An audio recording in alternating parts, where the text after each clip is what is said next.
ഇനി ഇതും പറഞ്ഞോണ്ട് എന്റെ പുറകെ നടക്കുന്നു. എടി ഞാൻ ചെയ്ത തെറ്റെന്താന്ന് പറഞ്ഞാണ്? അത് വിശദീകരിക്കേണ്ട ആവശ്യം എന്താ? എനിക്കിനി ഇത് പറ്റൂല. യവാരി, അത് നീ അറിയേണ്ട ആവശ്യമില്ല.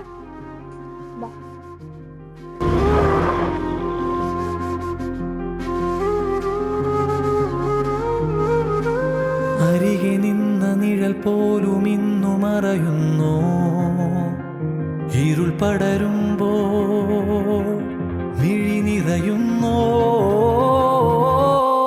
കൺമുന്നിൽ ഈ ഭൂഗോളം മറുദിശ തിരിയുകയോ.